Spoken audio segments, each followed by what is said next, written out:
Let's react to this. The dark truth why the NBA is dying. The reason why NBA is doing all these trades is because the league was down in viewership and no one was watching it.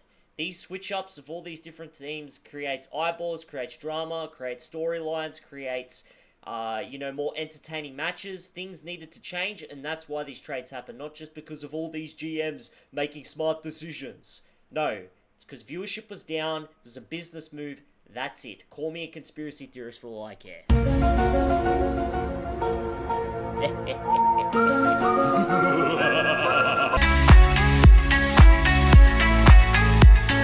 For nearly 2 decades, I've been a passionate NBA superfan following every season without fail. All the way to the hoop. Scoop to the hoop with a ball. Point 71 and 72. LeBron is divisive. He makes the game unattractive. NBA Finals numbers down massively. Ladies and See, bro? Losing traction. The NBA has been losing traction for years. It's been stale. It's been the same shit. Three-pointers. Not entertaining. No one in the public eye cares about LeBron anymore because he sold out. Majority of the NBA players sold out. So their viewers were all, for the most part, men. And when sorry to tell you this, you might be against politics or whatever, but Donald Trump was a big favorite in the election last year, and all these big figureheads in the NBA voting for Kamala and promoting Kamala turned your fan base against your product, your business, the game, basketball, NBA. So you need to do all these switch-ups and all these drama to bring eyeballs back, to refresh it, to make people forget, to change the narrative. That's why they did this. to explore the big question, why is the NBA dying? Yeah, not gonna lie, I don't really care too much about politics in other countries. Yeah, that's fair, man. That's fair, Alvin. I'm just explaining why Americans and majority of the NBA viewership has been down. And the reason why it's been down is purely because of the politics, because of everything that went on, I don't particularly care either. I think politics as a whole, for the most part, people are going to get mad about this, but I think it's all just a facade. I think it's about division. I think it's about, bringing people apart and making each other turn on each other instead of actually looking at the actual enemy together, which is the government itself. Now, I'm not saying the enemy meaning the whole government. I mean people within the government, the corporations, the rich people, the billionaires that really control the world. That's why they created this two-party system, but in reality, they're a uniparty. They're two sides of the same coin. Have you ever watched a game where an NBA player just gives another a simple glare, and boom, they're slapped with a technical foul? That's the other thing. They removed the best parts about the NBA. The stare downs, the contact, the dunking, the dissing, the rivalry. Instead, if you have a rivalry with a player and you show a bit of competitiveness, you get fouled for it. People don't want to watch that. That's injustice towards the sport, towards the person, towards the player, to the game. It's just crazy. Or how about a player clapping in frustration only to get hit with a tech? Oh, yeah. He really upset with himself. Call for a technical. It's crazy to Yeah, think. it's kind of annoying when someone's entire personality is just politics. Someone in my class hates me, is jealous because I am straight, white, male, lol. She also pretends to be miserable. Yeah, bro, you gotta understand, as whites, this is a base thing, and this might get clipped up in the future, but as whites, Alvin, you gotta understand, we are going to be... You're gonna have a lot of flack, because a lot of history, a lot of things have happened, which is not our fault, not even our parents' fault, not our grandparents' fault, not even our great-grandparents' fault. But a long, long time ago, a lot of things happened throughout history, which you can argue was wrong or not wrong. There's a whole different argument with that. But because of that and the propaganda, they pin us as whites as the bad people, and acts like her life is difficult when bets lots of money to save my life is worse. But when I would bet lots of money. Yeah, it's just the truth, man. You gotta understand that. But not everyone views skin color. It shouldn't matter what skin color you are. It should not matter. You should see them as humans, equals. But yes, there's gonna be a lot of white guilt that people are gonna put on you. That's just a fact. A lot of people are gonna do it. You just gotta not play into it. just view it and be, you know, mature about it. Just be like, okay, these people are just psyoped, and that's just how it is, you know. And I'm not even like, I'm not encouraging, or I'm happy with what happened in the past, with what our great ancestors did. You know, it is what it is. It sucks. You know, we've apologized and stuff, and there's been a lot of reparations, especially in Australia. But at what point are we gonna, you know, sit here and say, oh yeah, you know, it's all our fault because we're white? You know, it's just, yeah, it's just no point, bro. But stuff like this is actually happening in the NBA right now. I get it, this is basketball, not WWE. But the NBA and its referees have gotten so soft that even the slightest hints of drama get shut down with a whistle. Drama sells. Pretty play. See? Drama sells, chat. Drama sells. It's what we need. Storylines. It's what the sport is. It's just a massive distraction for the world. So we need storylines. We need drama. We need people to watch our game. How can we make it more personal? How can we make people hate each other because of a fucking team? Games. Insane. Don't believe me? Check this out. The Toronto press conference for Mayweather versus McGregor racked up 8.4 million views on YouTube. Bro, see what I mean? That's more than the actual boxing match. People love drama. People love you to sell a storyline and a narrative and a rivalry, which makes people choose a side, which gives you more stakes in the game. You got more of a emotional connection to the game, to the sport. You know what I mean? Jason Tatum. But it's got too much. Like, people don't, like, this ruins the game, it slows the game down, it ruins the best parts of it, you know? And that's their own self-destruction, but that's why they did all these trades, because these trades has now allowed the game, it's giving the game more eyeballs and more spotlight now. Tatum got hit with one here for just hanging on the rim after making a big play. Getting in trouble for looking is crazy, I know. But this is, and also too, the NBA is a soft sport. It used to, back in the Michael Jordan days, the 80s and 90s, it was a masculine sport. There was contact, there was physicality.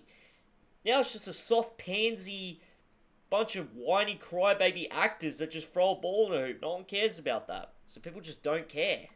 They messed up as well because they played into the whole soft reality of the world, because the world became soft, like everyone had to be friends, so they made every NBA player friends. It's just, that doesn't sell games. People don't want to see that. People want drama. People want rivalries. To the Milwaukee Bucks, Giannis and Dame, that is a scary thought.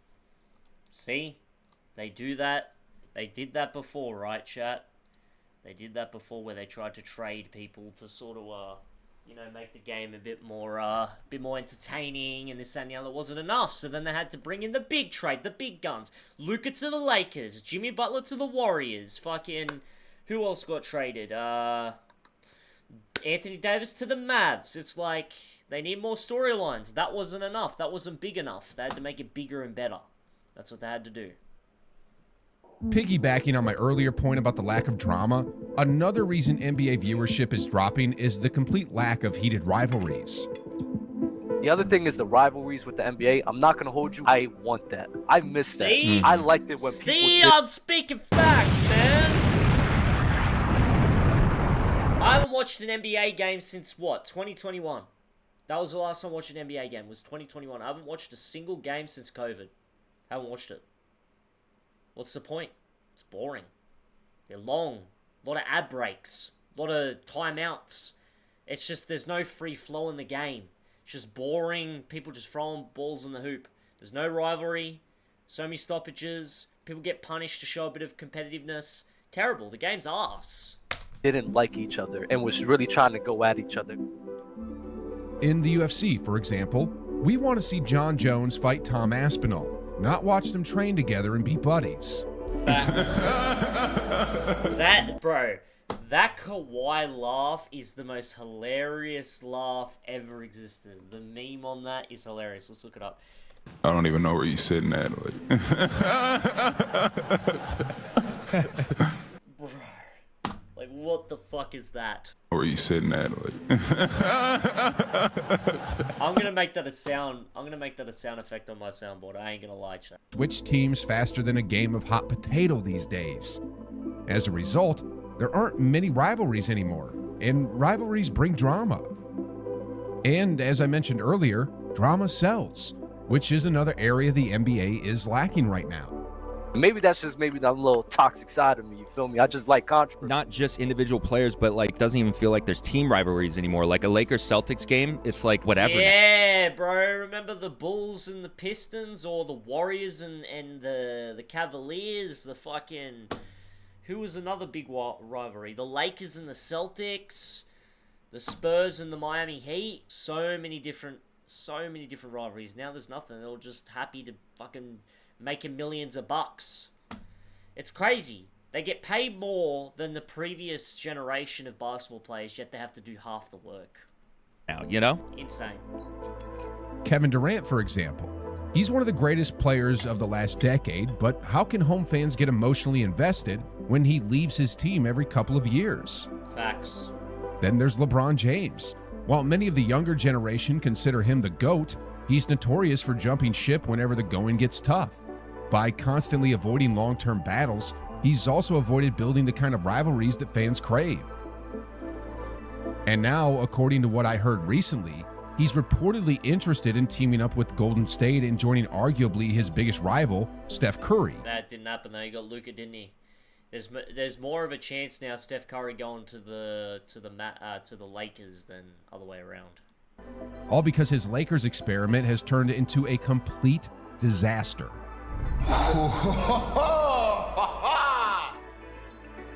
Where's the loyalty? Where's the drama?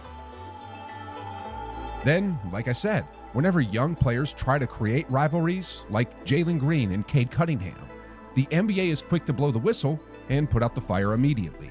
Yeah, it's so dumb. But Jalen Green! Oh, my goodness! We did it! Oh, we did it! Oh!